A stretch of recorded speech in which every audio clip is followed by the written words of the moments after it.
There's Jerry. Hi, you're sweating. Hi, Jerry.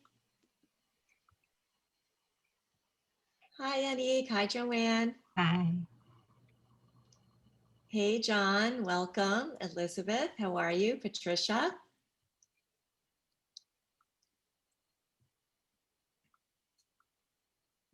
Joanne. Hello, hello. Hi, everybody. And I see it. Scott. Hi, folks. I see you. Hi, everyone. Hey, David. Hello. Hi. Hi, Rebecca. Hey, how are you? Hey, Doug. How you doing? Wonderful. Oh, I love it. I love seeing the screen all filled up. And I'm delighted that everybody's on video. I think that's so important for this format, particularly. So as new folks join, we'll ask them to turn their video on.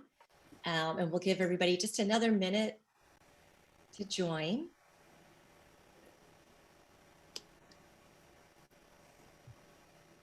Okay.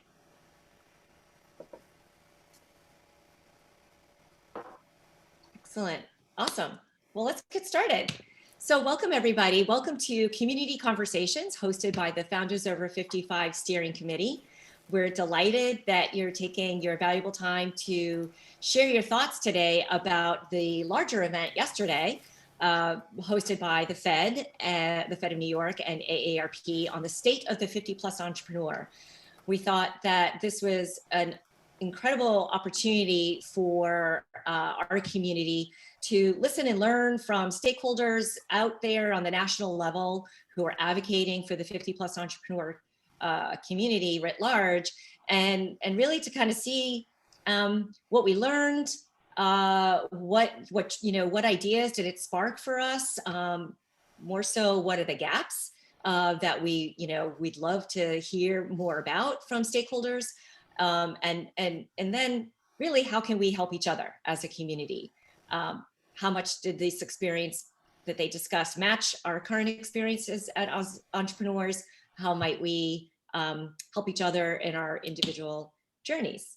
So with that as a preamble, I'd love to introduce you to the other steering committee members who you probably already know, but just in case, I'm trying to see if there's any new folks who we haven't. For folks who, if this is your first Founders Over 55, could you just put up the number 1? If this is your first. Excellent, welcome. Welcome. Well, now you get a chance to meet our steering committee. So why don't we turn it over to you, Mary? You're on my right. Okay, Mary hello. Cronin, as Danielle said, one of the original steering committee members of Founders 55, and delighted to see this group grow in many iterations over many meetings, and to see the interest in the state of the entrepreneur over 50, the conversation that we're going to have today. We will be pleased to represent any points that you would like to reflect back in terms of any recommendations or next steps, as well as to see how our own group can weigh in and help with some of maybe the gaps, as Danielle said. So I have my own small company as an entrepreneur. I'm also a research professor at Boston College, and also writing a new book called Starting Up Smarter: Why Founders Over 50 Build Better Companies. So really up to about here in the issues that we're all interested in talking about today. So welcome. Thank you, Mary. And then Doug, if you could say hello, please. Sure. Hi, my name is Doug Dixon. I'm board chair of Encore Boston Network. And we're a network of organizations and individuals that are committed to leveraging the talent of people over 50, either through employment, through entrepreneurship, through community service, or through social action. And previously, I worked for a firm called New Directions, where I introduced an entrepreneurship program and coached a number of entrepreneurs through startup and building their businesses, and have been at the front end of several mainly nonprofit businesses myself. Well, thank you, Doug. And tossing it to Jerry on our steering committee, one of my first collaborators at agency, produced an event with MIT Enterprise Forum. Say hello, Jerry. I'm Jerry Wolosenko. I got involved with agency through the MIT Enterprise Forum, where I participated in a number of programs over the years. The whole challenge for over 55 entrepreneurs is an interesting one, and if I can help support any programs that will help older entrepreneurs get started or continue, I'm all for it. I'm an entrepreneur myself. I come from the video games business, and that's sort of where I got my entrepreneurial chops, and also through some angel investments in small companies. So welcome, everyone. Thank you, Jerry. And Paul, who's providing our technical support today for our event, but he himself is an entrepreneur, well, as we all are. So Paul, say hi. Hello, everybody. Paul D. Michaels. I run a company called Get Fit Made Easy, and I help work from home entrepreneurs get fit, boost their health and their productivity when life is really crazy, which seems to be all the time now. And I'm the newest member, and very happy to be here. Thank you, Paul. So before we jump in to get our feedback to the main event, I do see that a couple more folks have joined us. And so we'd love for everybody to turn their videos on. This event today, Community Conversations, is meant to be super interactive. So we'd love to see your beautiful face and hear your voice. Hello, everybody. Welcome. And I'm also going to take a screenshot. So just super quick, if we could go around and just give us like, hello, my name is, and the company that I'm building is. And then, then we'll get deep into the content. So Scott Guthrie. Scott Guthrie, my company is called Dixon Press. We publish books in the history of computing and technology. I have my Kernighan and Ritchie C book up in the attic. We should talk. Okay. All right, Joanne Metzger, say hi. I'm Joanne Metzger. I don't have, well, I have a couple tiny companies right now, but I have done a software startup, grew it to 25 people and sold it. And that was a couple decades ago. And I'm looking to potentially do something like that again. So. Wonderful, wonderful. John, this is your first meeting with us, so welcome. Thank you very much. John Maranzana here. I'm in Dedham, Massachusetts as we speak. I've been an entrepreneur, had my own company for the last 45 years. So I've been around for a while and currently working on a project in conjunction with MIT. Beautiful, welcome. Thank you. And Patricia. And actually, yeah, let's add where you're hailing from. Our last meeting, we had folks coming in from England. So yeah, so Patricia, say hi. Well, I'm not very far away. I'm not in England, but I am in a different world. I live in Nashville, Tennessee, and I am developing a voiceover business. And I'm really just here because I want to be inspired by people doing big work. I'm going to do little work. I'm going to do it well, but I like to hear about big work too. Thank you. And we like to hear about little work. So that's I like both. Awesome. Well, Patricia, I'm heading off to Nashville next weekend, so we should talk. I hope you could come and see me. Yeah. Let's offline that one. All right, David. Hi, I'm David Guydon, and I guess I've forged a portfolio career. And one of the things I'm doing is really a continuation of work that was begun and continues by Doug Dixon, relating to helping people essentially midlife and beyond move from one stage of their life into another, make the transition successful into volunteering with a social purpose. I'm working with the Massachusetts Councils on Aging to deliver a program through all 350 councils on aging in Massachusetts right now. I also contractually have an arrangement with a biotech company to do a marketing plan. And I also have an idea for a patentable product that I'm pursuing right now. Nice. I love it. Patents all the way. So Patricia kindly put her contact information into the chat, which I think is a great thing to start off here. So I just put mine in there as well. If you guys are comfortable, please feel free to put your contact information in the chat. We are recording this session. So if anybody wants to reach out to each other offline, feel free to do so. The more we get to know each other, the better. So Rebecca, take it away. Hi, so my business is In a Nutshell Consulting, and I work as a leadership and founder coach and consultant, empowering female entrepreneurs and thought leaders to really monetize their brilliance. And I would say about 90% of my clients are building companies, and they are 50 plus in that age group. So it's a mix of small business owners, small businesses, and entrepreneurs that are starting from scratch after having a professional career elsewhere. Beautiful, beautiful. So you probably see a lot of what we heard about yesterday across your client base. Yeah, unfortunately I missed yesterday, so I really want to listen to the record, but okay. I imagine yes, so. Okay. Yes, I really want to hear that, so love to hear your comments. Wonderful. Hi, Carol. Oh, Carol, you're on mute. That is the tag word of the year. You're on mute. Sorry about that.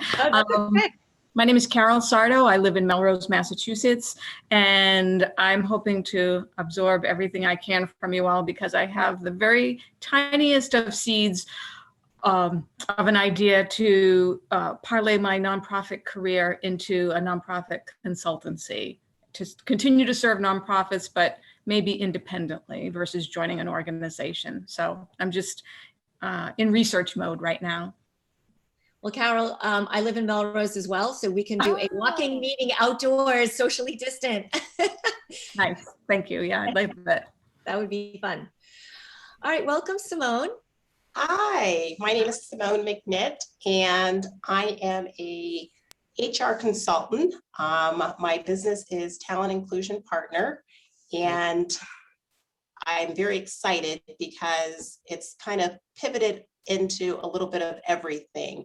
So I help small businesses and nonprofits on the HR side, nice. So they can afford to be compliant. I work at Fairhill Partners here in Cleveland, Ohio, as their Director of Engagement, helping individuals 50 and older find meaningful employment. Oh my gosh. Well, we heard a lot about that from the Fed too, right?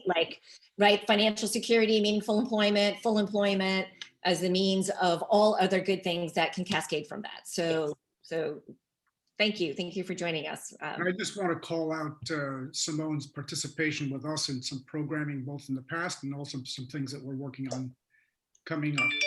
Yes. Hi, Doug. Nice to see you. How you doing?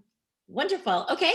Excellent. So Evelyn, it looks like you're in San Francisco, but I'm thinking maybe. That's close. Actually, I'm in Oakland, California, right across the bay from San Francisco. Nice. I am, I guess, in kind of a semi-retired mode and loving it. But during the time that I was preparing to get into the semi-retirement mode, I was very much involved in the performing creative arts. Nice. And literary. And now I am focusing on writing treatments for television and stage and film, and also very much involved in voiceover work. And we get a lot more involved in that. So I would really like to talk with Patricia Smith, since she's focusing on that. So I'm just like, not really all over the place, but kind of in the same church, but different pews. So.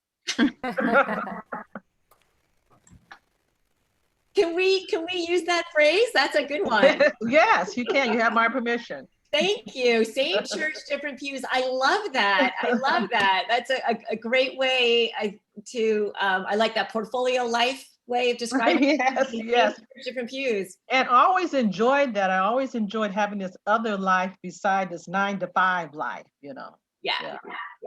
I thought one of the fun quotes yesterday was, "Oh yes, AARP, we came up with a new word for retirement. It's called work." Work. It is. It's work, but it's joyful work, really joyful. Joyful work. Yeah. Yeah. All right, Kathleen, welcome. Oh, Kathleen, you're on mute. Hold on, unmute. Sorry, I'm on mute. Are you calling on me? Now you go. Yes, Kathleen Hagen. Yes. I'm Kathleen Hagen, and I'm an international business consultant. I specialize in high-tech business strategy and business development for early stage software, medical device, analytics, robotics companies.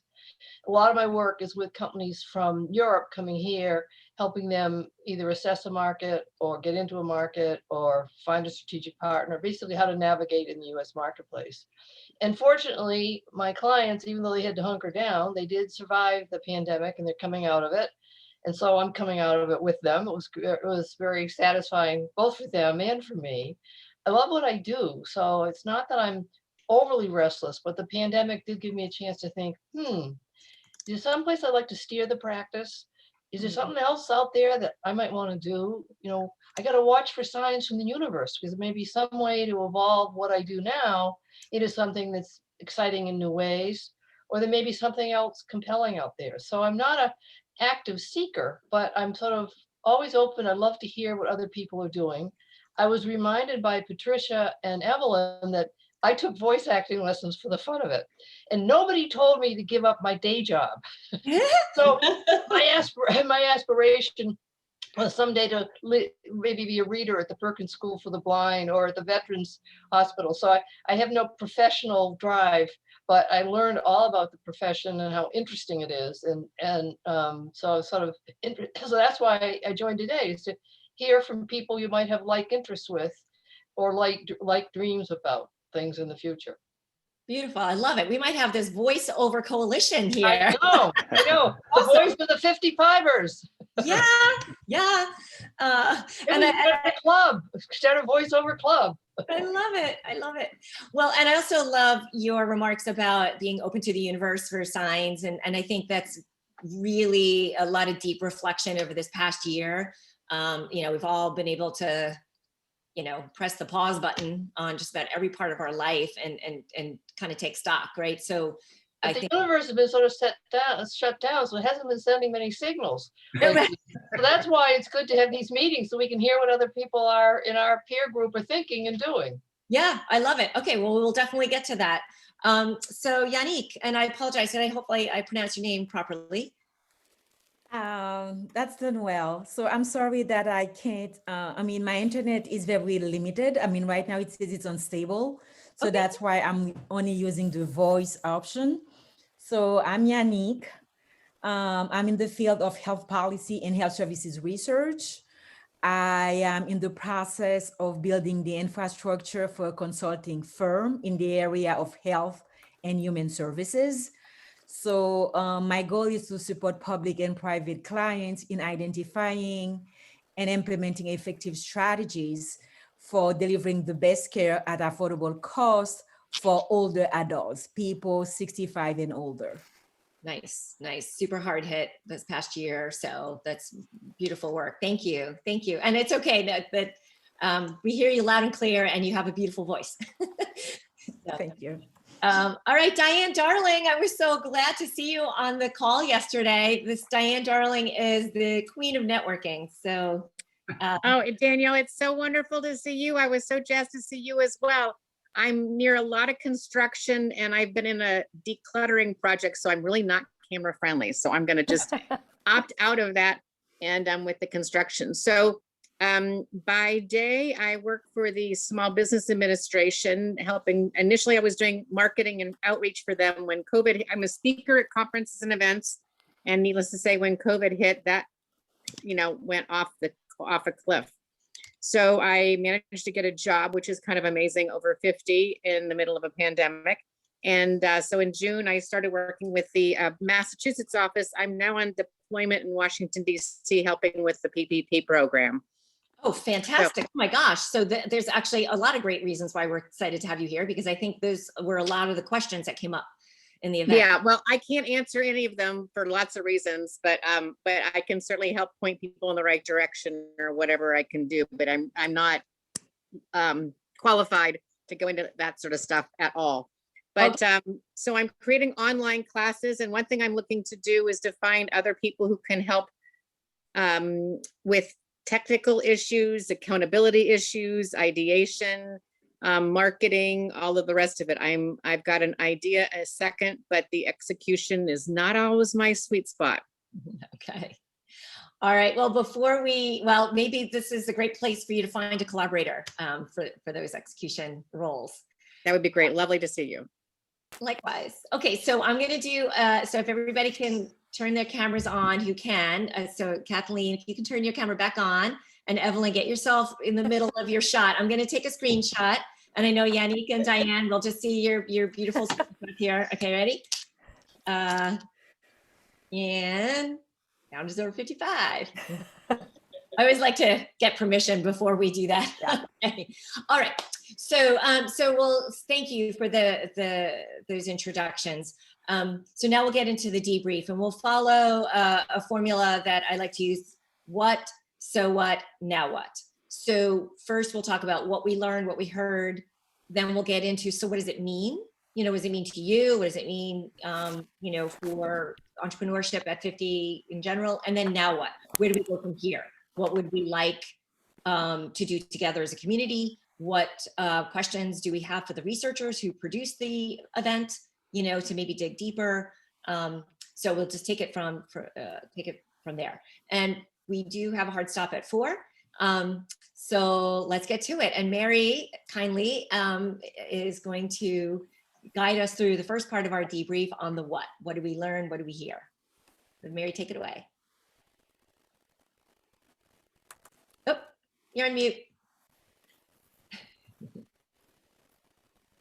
I was being so good about muting myself. Thank you. Want to start by just asking a show of hands quickly. How many of you actually were at yesterday's program? So great. So if you weren't, there is going to be a recording. It was a long program and it covered a lot of issues. To me, a big part of the first what was really messages we've heard frequently, or those of us who are paying attention to the issue of older founders. There was kind of good news and bad news embedded in the data that was presented. Good news that's been studied for a while and reported for a while is that a vast majority of small businesses are actually started by founders over 45 in terms of companies, especially that survive as small companies beyond the first year. So that is kind of our baseline. And then to me, the surprise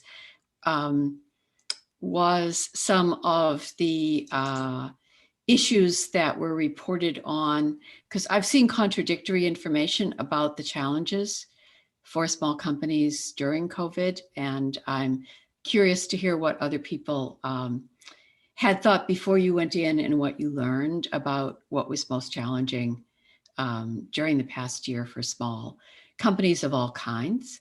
And then I personally found the most rewarding part of the program to be the panels and the discussion among people who have survived and are determined to keep their businesses afloat, and some of the advice that they gave us. And although I fully respect that we aren't here to give out advice about PPP and future loan programs, I was quite interested at the very keen number of questions that came up about that. So I will leave it at that. Kind of, those are the themes I think we might want to at least have a bit of discussion and feedback and comparison about what you heard and what questions you have about that.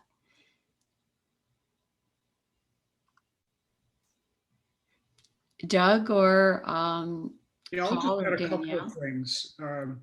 First by observing that while the event was billed as the state of the 50+ entrepreneur, the data was based on a survey that began at age 45. So there was sort of that an immediate question about what the intentions were. But I think that there were several things of interest. One is the confirmation of the disparities that we already know about and suspect, but that apply to minority-owned businesses, to women-owned businesses, and to others in terms of first of all, getting off the ground in the first place, but also being able to take advantage of the resources offered over the past year. And it doesn't apply only to them. I think the smaller the business, the more difficult in terms of access to recovery funds and so on. Obvious flaws in those programs. But also, I think the inclusion in the data of not only founders at the early stages of their businesses, but also small business owners across the lifespan of their businesses, as long as they remained small. And I think that's interesting for us and something that we should think about in terms of our focus. We've focused primarily on early stage businesses, regardless of the type of business, regardless of who the founder is, and so on. But there are issues that continue to be a part of the experience of business owners and founders as they move through the various stages.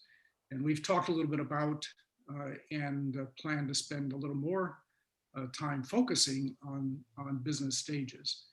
But I think it's something for us to think about in terms of how we reach into the community and connect with business owners. And then the final observation is, because of the disproportionate impact of the pandemic on Black-owned, Asian-owned, Hispanic-owned, and women-owned businesses, I'm wondering whether we should be thinking about initiatives that make connections in those communities in ways that we haven't so far. You're here. Yes. And Paul, did you want to add? Oh, Paul, you're on mute.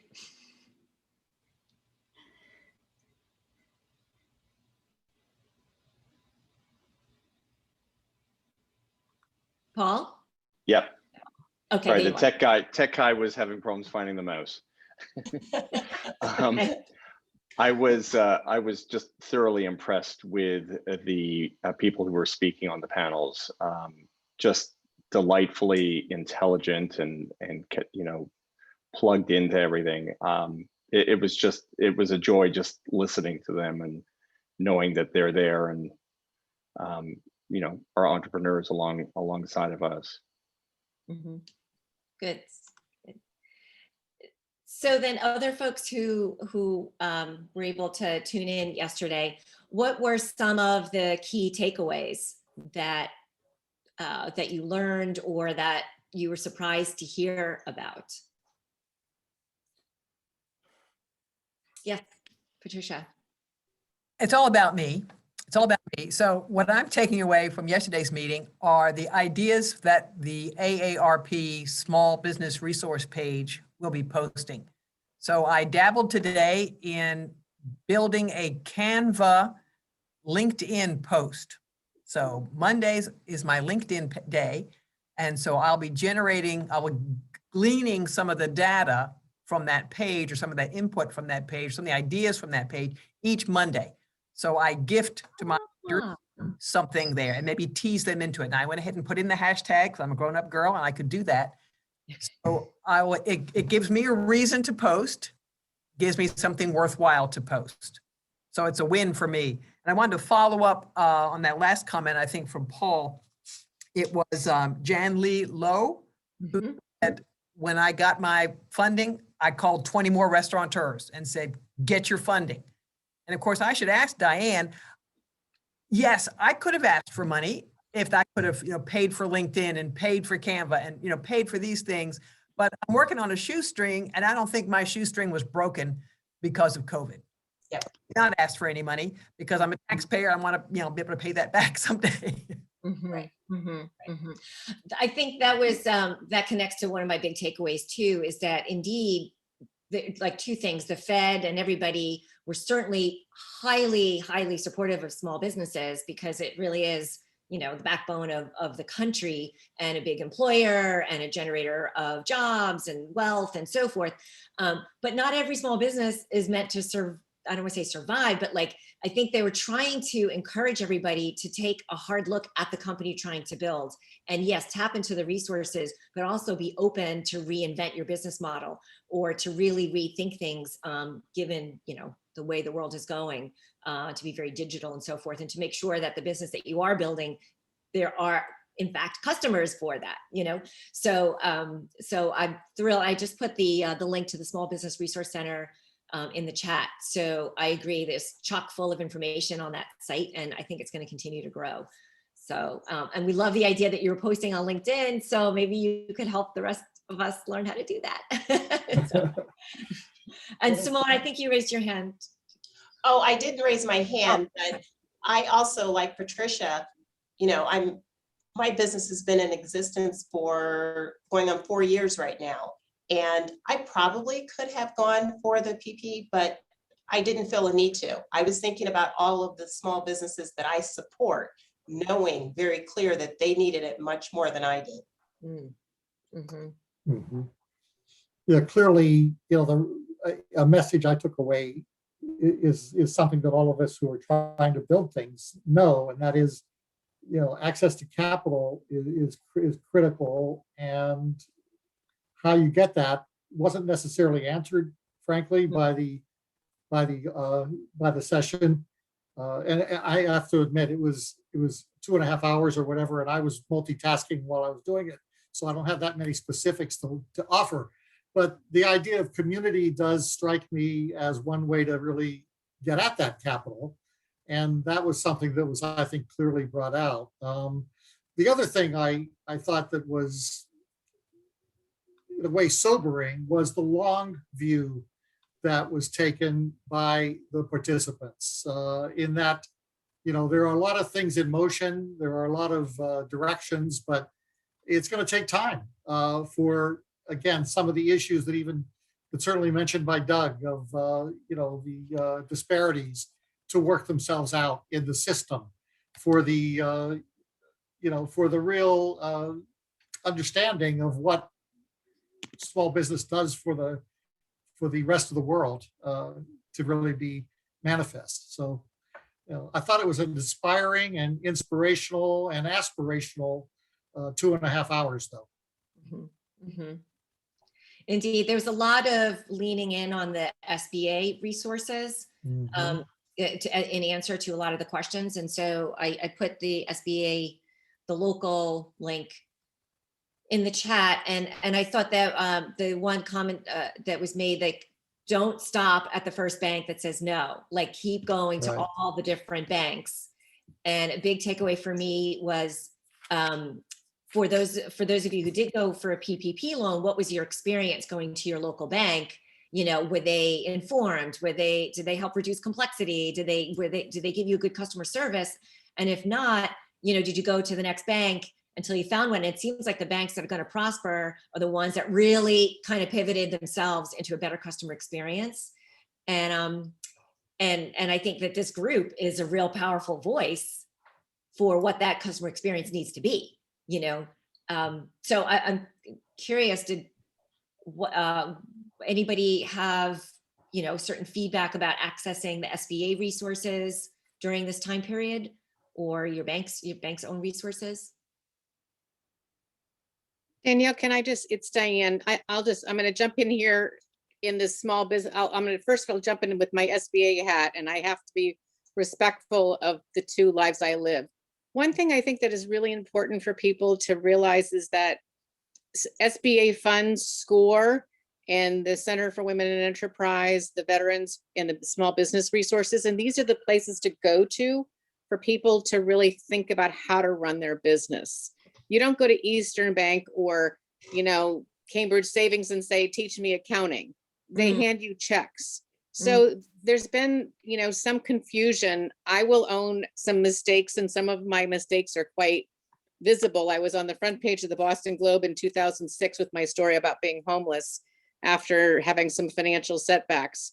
So it's not a secret, but I'm ever, with my small business hat on, I'm ever learning, the nuts and bolts of that. So I just really encourage people to go find if you're looking for milk, you don't go to the hardware store. So, the other thing I'll say that I found inspiring yesterday is the interest in caring and the interest in building over 50. And I think a lot of people, for some people, for financially, they got laid off, downsized, things happen. It's been especially harsh for women. So I think for some people, getting their own business off the ground is not a nice to have or a hobby. It's a need to have. And I think it's something that is the access to capital, like the gentleman said right before me, is so harder. It's so much harder for women. It's just so much harder for women. We're not in the network. We're not at the golf club. We're not around the poker table. There's just a lot of places where these deals happen. So I think the more we can help each other out and build that community, all the better. Indeed. Well, and we hear that loud and clear in this community. We've hosted a number of events on access to capital. We did one event specifically on angel funding, others on just general structure. So it seems like this is a perennial topic that we should continue to cover, particularly now that new revenue sources are opening up with this next American Rescue Plan, but also, maybe it's just like how to access your local, your regional, your state, your federal grants, the community funding sources. I'll put that resource link in the chat as well. CDFIs, and to understand what kind of business you're building and what's a good match for source of funds, and then what's the process of getting access to that. And Danielle, I agree with that. I think I also want to add, though, that, given what Simone and Patricia said in particular about not going after funding, I think it's a very important process for small businesses to think through, are they funding ready? What is the kind of capital that is strategically valuable at a particular stage of growth? And there are times when your best funding is your customers and your revenue stream, and there are ways to leverage that to get access to more capital rather than looking for a particular grant program. So one of the things that I liked about the emphasis in yesterday was that there is no one size fits all, and that if you're a restaurant owner, you live in a different world than if you're a consultant or a retailer or a solopreneur professional. And whether or not you have infrastructure that you have to support, or you're a software company, that really changes the kind of capital you need. And I'm excited, Diane, that you said you were looking into more courses and more training, and that I like what the SBA has, I like what the AARP has, but a lot of it strikes me as being kind of pre-canned a bit in their current video recorded materials. And at the very least, what I took away from yesterday is that all needs a refresh. Okay. The advice that was being given in 2018 is not really helpful in 2021 and beyond for small companies. So I hope that that message is going through to the SBA and the AARP, that we definitely need to have, just as we heard yesterday is companies need to be ready to pivot and founders need to be agile. The training that we provide really needs an update, I think. And yes, yeah, go ahead, Rebecca. Oh, mute. I don't know if they covered it too, but that is one thing I have found with SBA is just there's really not, I mean, maybe it's changed, but there isn't a lot about social media and how to manage online businesses. And that is what so many of my clients, even with traditional businesses like, small group practices and things like that, they have had to learn because it's just a whole new world out there. So that has to be part of the whole solution as well. Yeah, I love that. And I think that's a very tangible feedback that we could bring, or we can create the course ourselves, Sure. Yeah. within our community, right? There's so many out there. I mean, there's a lot of information ready out there. It's just connecting what the type of business at the stage they're at and their needs with, the resources out there. Right, because that topic was raised in that, A, upskilling just in general, B, rethinking your business model and adding a layer, an online layer, a digital layer, like the restaurant that had to do delivery, never thought they thought they would. Organizations that are doing business online in a way that is new. So actually, I'd love to ask the group, did any of you either add an online component to your business, or did you actually shift your whole business model in response to the pandemic? Yeah, go ahead, John. Yes, I mentioned earlier in my opening that I've been an entrepreneur for quite a few years, but I had to reinvent myself. I had a traditional background in marketing consulting, all the things related to my client base. So I had to reinvent myself. And I'm reminded by Marcia McLuhan in terms of the medium is the message. And that's really what I have rebuilt everything into. So I've heard people talking about presentations, how we use video, how we use LinkedIn and all that.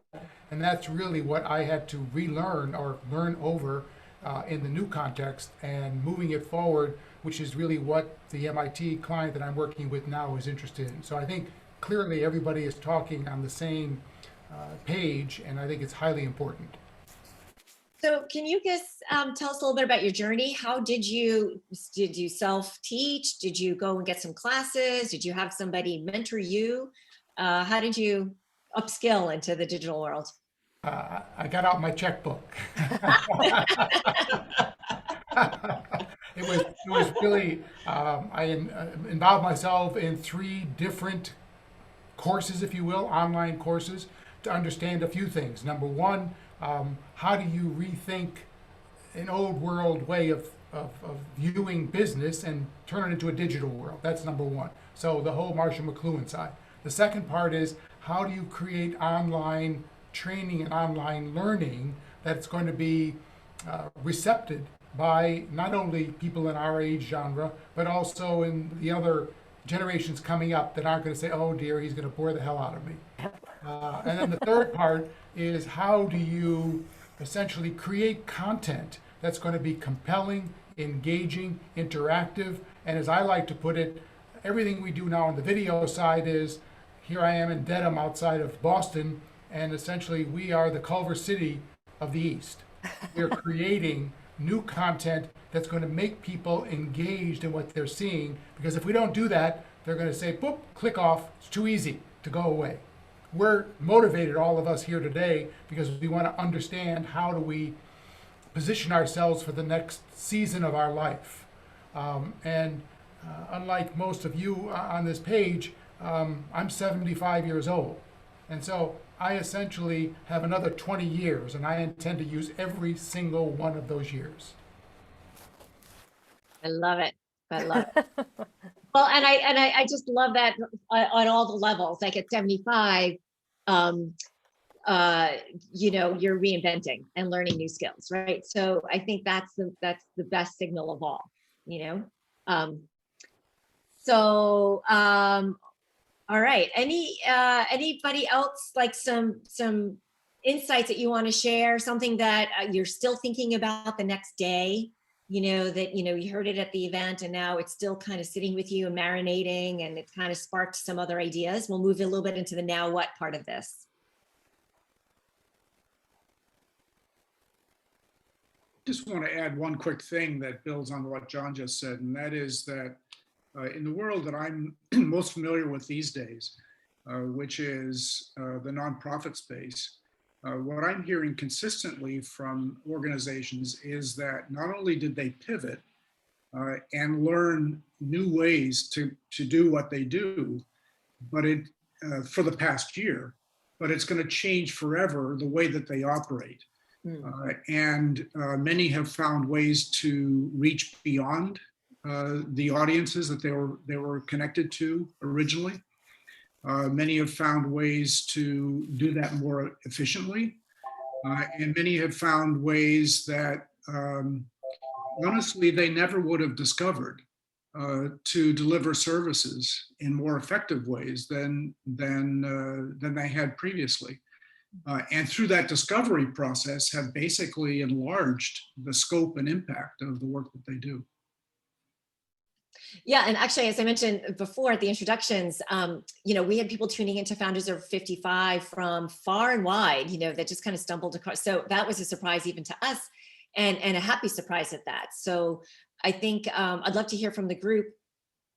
Did you find that you had access to different customers, new customers throughout this past year? I mean, how did your company grow in an interesting way that you actually can codify and keep going?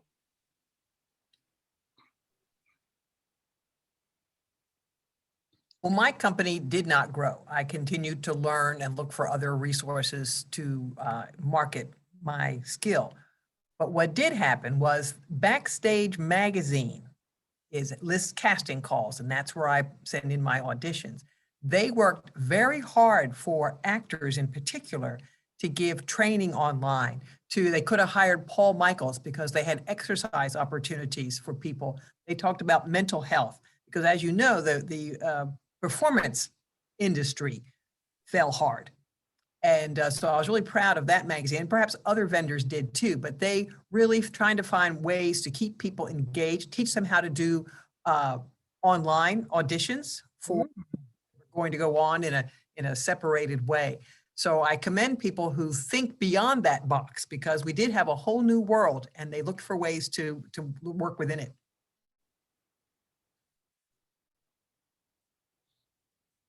Yeah, the one entrepreneur on the panel who's like said, "I had my best year in 50 years," and you're like, "Yes, I'm so excited to hear that." Like, what's the business? Well, it's crisis management.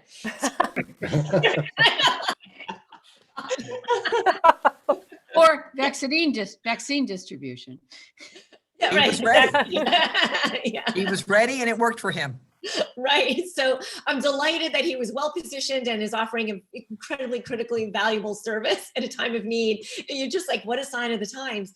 So now, like, so what, like going forward, or now what, what as you move, as we all can start to see the light at the end of this tunnel, this long, dark tunnel, how are you guys feeling about sort of re-entering into the in-person world or like now positioning your company in this next reopen phase that we get to? John. Thanks. I have a question and perhaps I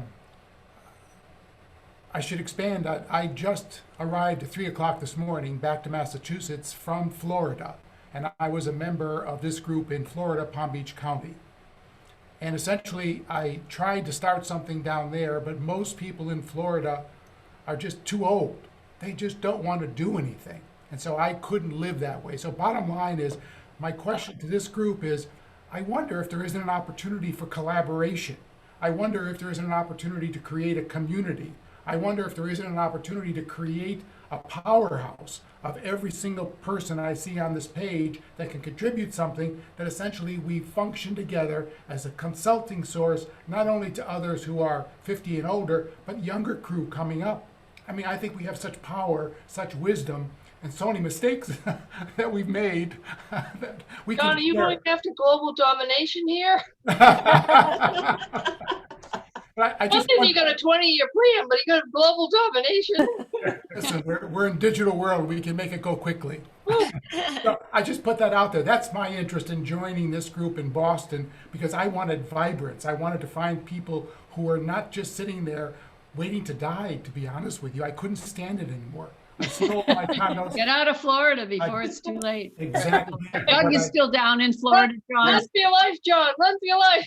That's exactly what I did. I packed everything, I sold everything, and I'm moving back up here. So I am here for good. I'm not going back there again. God help me. And I will just say, no more Florida jokes, but I love the kernel of what you're suggesting, John, in that we have now over 300 members. So we, put this event out at short notice with the idea of having a small group, but we regularly have hundreds of people coming to meetings. And there is a need, and that was expressed yesterday too, for action networks and support networks. And we are, in some senses, not to limit our customer base, potentially each other's consultants and customers. And we can certainly be a group that supports launching businesses and giving feedback and selling, offering our services that are appropriate. If listening today, many of the services that were mentioned would be appropriate for any entrepreneur. So the other thing about Founders 55, we kind of went maverick in that we didn't pick 50. We didn't pick 45. We picked 55. We made a statement here. Yep. The statement was, you're never too old to be entrepreneurial. The other statement we're making is we welcome all ages in this group and in this collective. So you can also be young and be interested in the discussions that we're having. And I do think that the exciting thing for me in the past year is, I've done consulting, I've gone to meetings that I couldn't have gone to in person. I couldn't have had clients in the traditional way. And there's so much more acceptance of that mode, which I believe will persist going forward.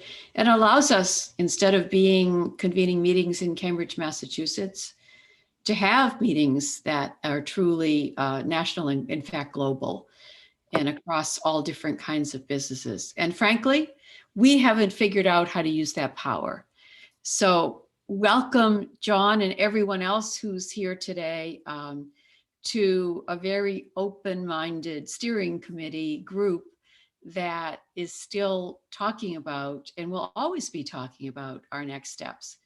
So the what now, I encourage you to think about what now for yourself, but also for Founders 55, and to join us in a more active role if you wish, and help us become that powerhouse. Why not? Right. That was another big takeaway statement yesterday was, let's do business for each other and with each other. So I think the business with each other is a very interesting opening for this group. I know, some of the folks on this call provide consulting services. I've got you in my referral network list, right? So people at agency or small companies that are growing at agency that we run into all the time at CIC, are always looking for talent. And so I think this is an opportunity for us together to, either put together like consulting coalitions, that we could go after bigger clients, or you yourself, as you're building your company and you need just, some help along the way, reach out to each other and we can give each other contracts. I thought that was a great word. It was what are the 4 things that you need? You need capital, contracts, connections, and customers. So I think in those 4 areas, we could help each other, right? Like throw customers to one another, maybe go after contracts together. So indeed. And I just want to build briefly on what John said, because I took down the names and contact information to the extent that I was able of maybe a half a dozen people who are part of the group that was assembled yesterday, from the chat. And I'm hopeful that at least one or two of them may be organizations that we can connect to build that larger community. We already have with a couple. And I think, to the earlier discussion, I think the pandemic has offered us the same opportunity that it has to many other organizations to enlarge our reach. We were previously geographically bound. We held meetings in a specific place, and you had to get to the meeting, and you had to, have access in a way that is no longer an obstacle. And we are and can be a much larger, a much more inclusive community that can provide the kind of support that you're talking about. And by the way, I'm in Florida and still here and plan to stay for a while. Better you than me. If I may just capitalize on that, and I'm not selling anything here, I'm really just trying to offer a community. I'm sitting here on a 35-acre campus, 10 miles from Cambridge, and essentially this is an incubator. If we want to do something, we can do it here when we can come together, or we can do it under hybrid. I've got all the technology here that Paul, I'm sure, is very facile at. We can really create that powerhouse. So no matter where we are, Florida or otherwise, I think that we can really come together well. So that's where my energy is. That's what I love hearing. Don, I would love to see that. I mean, I think that's what's so exciting about agency, just that there are so many incubators right now, and this is the only one I've heard of that's for 55 plus. So I would love to see it really take off. And I love the idea that we can really open it up much wider, because any meeting that we have on campus, we can also Zoom people in too. Right. And Joanne, you're asking. Yes, thanks. And the thing that's been ruminating around in my head since, well, not even beyond before yesterday, but how can maybe this group as entrepreneurs assist those 55 plus who are the long-term unemployed, and possibly provide some kind of agency or starting point or consulting thing where we pull in other people and then maybe send them out into the larger world. That's sort of one idea I had. Yeah. And back to Barry's point, why we started with 55. 55, for those of us who, spent a lot of time in corporate America, that's kind of the age at which, you get the package, let's just say, if there's something about the optics of that age, there's something about the math about that age, and there's something about like the signaling. And so that's why we're trying to change the narrative here. Collectively, we're changing the narrative on aging and employment. And so indeed, well, so the structure of this group, as we're volunteer led, and agency provides somewhat of the structure for companies who then want, if you're a startup and you want a place to work and you want to connect with the other resources. And so we're loving these ideas. And what I would ask is that if anybody really has a burning passion for any particular, well, a couple of things. One, if there's topics that you want to hear more about and you happen to have come across a speaker that really impresses you, or there's a book you're reading and you'd like to meet the author, we're really good at organizing events and then inviting the world to those events around those ideas. So we would love to continue doing that with your help and your input. Secondly, around new kinds of programs, like actual programs that help you, with your business building endeavors, we'd love to explore those as well. And also, attach with that some revenue generating opportunities. So some of these programs, in order to give like a deeper value, we may need to charge for that. We may also want to attract sponsors for that work. There's a lot of service providers out there who would also love to tap into this group. And so we'd love to engage with them in a sponsorship kind of way. And that would really give a lot of fuel to this organization. We can really execute on some of these big ideas. But to the volunteer part of it, like if there's any particular event or program that you guys want to run, please reach out to us separately and we can have a little planning session on how to make that happen.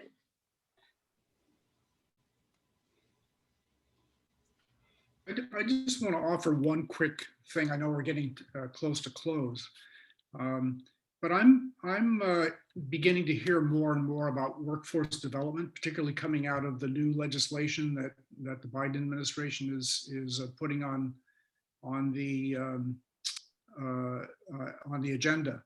And I'm wondering if there may not be an opportunity for us in a kind of collective mode that John was referring to do some advocacy, because if we don't include, if that workforce development, if those workforce development funds don't include some additional support for entrepreneurship generally and the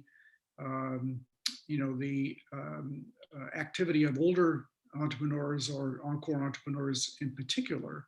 And by the way, I include in that the efforts to create intergenerational connection among younger and older entrepreneurs. I think that's something that we should be thinking about, because this is a once in a lifetime opportunity. And if we can't, get our oar in the water, we may be missing something that could make a difference down the line. And imagine, Doug, if we took that thought, Danielle, I'll be very brief here, and created a fractional model. And by that, I mean people who are coming in, whether they be 55 and older or younger, who don't have a lot of money. We say, hey, look, we'll give our talent to you, and there'll be a fee that'll be coming later. So as they earn money, we earn money. So that revenue flow, I think the fractional side really is a new way to look at where the world is going. I agree, John. I just want to quickly follow up on what Doug was talking about. One of the tragedies of the pandemic is there are so many people who become not reluctant entrepreneurs, but people who had never thought of self-employment, weren't conditioned to self-employment, and are totally lost because they're not going to get their job back at their bank or their company or wherever, and they're going to have to become self-employed, part-time or full-time, to get through retirement.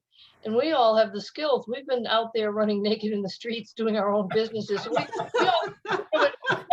we all know what it's like not to have a paycheck and to be your own business. And so I think that helping those who are going to have to learn how to be some kind of entrepreneur, even if that hadn't been their original intention or skill set, would be a tremendous thing, because there's got to be thousands of people who are just lost in the woods and don't realize that they could learn to be self-employed if somebody could help mentor them or steer them to some resources that would support them in that.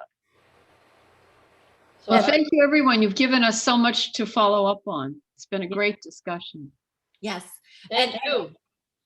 So can I just show of hands? So we've been noodling a multi-generational event idea where we would have like co-founders, who are definitely from different generations. Would that be an interesting program idea for you guys? Yes? Yeah, okay. If you happen to know of like a power couple of older, younger, or I shouldn't say, multi-generational founders, like good case studies, please send them to us. I put my, either can send it to me directly or any of us at the steering committee. We'd love to get to know them. Okay, excellent. And then the second idea, what about like some kind of speed networking? Would you guys like to do some kind of speed networking with multi-generational if we reached into, yeah? Yes, okay. Yeah, of course, Diane. Actually, Diane, I might tap you to help us think through how to do this. I think I'm happy to help. Okay, awesome. Some speed networking just within this group would be great too. Yeah, okay, perfect. All right, so any last wrap-up thoughts? Thank you so much for joining us. Any last wrap-up thoughts? Come to Nashville, everything's blooming. I was just wondering, for those of you who listened yesterday, I understand it's 2 hours. What would you say is the best 30 minutes, or what panels or things would you recommend when I get the link? What's must listen to or watch? I would say it depends on, what you're looking for, and also what you're looking for to help your clients. Yes. There's two aspects of it. I think the technical part of running a business, the SBA in Indiana has had a tremendous success with people who are leaving prison. And part of it is they put them through a boot camp. And honest to God, I think every human being should go through this boot camp, jail or not jail. I don't mean to be disrespectful at all, but part of one of the first challenge they give them is they have them make a list of their activities and, you know, how many outreaches are they doing? And if they can't do that, they're not going to be able to run a business. So they realize they have to put them in the situation where they're going to have to put them in a job and it's going to be tough as, you know, an ex-con to get a job. So it was interesting when they went through what they require people to do in this boot camp. You know, obviously my superpower, my button is networking. So there was a lot of discussion yesterday about networking. I happened to get a call from somebody else who was, first of all, he told me that he took, you know, food to a Buddhist temple, and he said he didn't even know why, but, you know, he just wanted to do some support of Asians. And I'm like, I'm doing Asian takeout. I'm, you know, I bought out my watch battery from an Asian. I'm trying to do whatever I can right now to support Asian businesses and any people of color. But, you know, put your money there. Put your money there. I put another link out there for some resources. I think what's interesting are some of the other types of folks who are getting involved in supporting this work. Beyonce, for one, right? So one of my takeaways is that there was a lot of resources that were discussed throughout, Rebecca, that may resonate with you and some of the clients that you're working with. So be on the lookout for that. And the entrepreneur panel was very inspiring. These are like 5 or so entrepreneurs, you know, that were very like just so passionate and really had a point of view that was worth listening to, and of their own lived experiences through this past year. The Fed panel was more research, you know, driven, and the equity panel, you know, again, had a lot of these great resources and a lot of commitment. So, you know, you'll learn different things from different sections. Thank you. Yeah. I think one of the things that was most instructive was the comments that had to do with the myths between the needs of entrepreneurs on the one hand and some of the resources that are being offered on the other. It's not that they don't completely miss altogether, but there are big gaps. And I think understanding what some of those gaps are and helping to address them is not only a part of our mission, but I think clearly came out of the conversation yesterday. Perfect. Awesome. Well, we do need to dash now. We're well over time, so people are leaving, and I'm now late for my next meeting, but it's okay because you guys are awesome. So we look forward to the next event. Thank you so much. Please send us your ideas and stay safe. Get vaccinated. Like, we got to get back into person and hanging out together. Thanks for hosting. Thank you. All right. Be well. Bye-bye.